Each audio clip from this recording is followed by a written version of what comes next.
A doença do refluxo, que é caracterizada por sintomas e lesões teciduais, ela é provocada pelo refluxo de conteúdo do estômago ascendente em direção ao esôfago e às vezes até em órgãos mais elevados.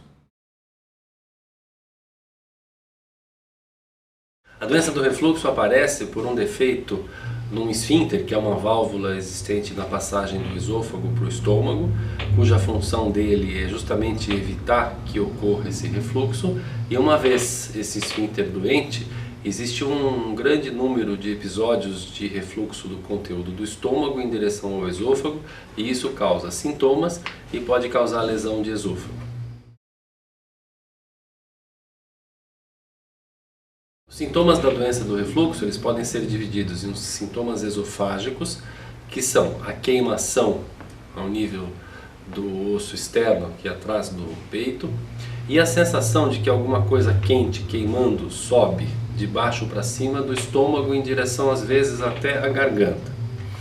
E existem sintomas não esofágicos, extraesofágicos, também chamados de sintomas atípicos, que podem ser sintomas de laringe, de faringe e até alguns sintomas orais, como corrosão de esmalte de dente e afta, podem ser atribuídos à doença do refluxo. Para diagnóstico da doença do refluxo, o primeiro exame, o mais importante a ser realizado, é a endoscopia digestiva alta. Agora, ela pode mostrar lesões ou pode ser absolutamente normal. E mesmo com uma endoscopia normal, não se pode dizer que o doente não é portador da doença do refluxo.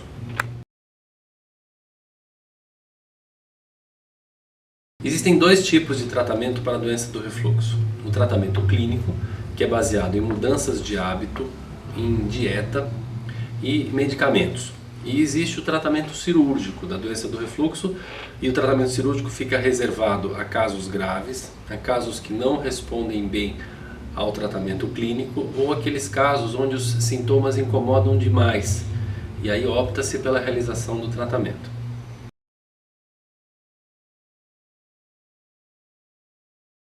Existem alguns alimentos que aumentam o refluxo e que, portanto, devem ser evitados naqueles portadores de doença do refluxo. Basicamente, os alimentos gordurosos, chocolate, vinho e as demais bebidas alcoólicas, molho de tomate e alimentos extremamente ácidos. Mas mais importante, ou tão importante quanto o tipo de alimento, é o hábito alimentar. Não se deve fazer refeições muito grandes, não se deve comer muito à noite, não se deve comer com muito líquido junto. Comer conversando tem o inconveniente de que se engole muito ar durante essa refeição, o que também provoca um aumento de refluxo. Existem outras coisas que também aumentam o refluxo, tipo estresse. Refeição noturna é muito ruim, deitar do estômago cheio é péssimo para a doença do refluxo. E eu acho que basicamente são esses os cuidados que se deve tomar para diminuir a incidência do refluxo.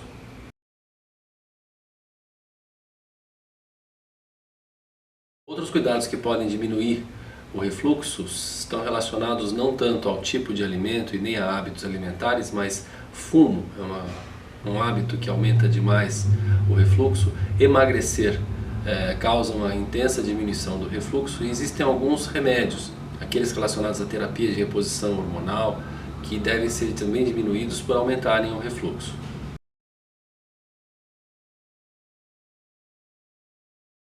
A doença do refluxo, se não for tratada corretamente, ela pode se agravar. Os sintomas podem piorar, as lesões teciduais podem piorar, e existe uma situação chamada esôfago de Barrett, que é uma lesão de esôfago provocada exclusivamente por refluxo, que ela tem uma característica ruim de ser uma lesão que predispõe ao aparecimento de câncer, ou seja, as pessoas com esôfago de Barrett têm uma probabilidade de câncer de esôfago maior do que a população que não apresenta esse tipo de lesão no esôfago.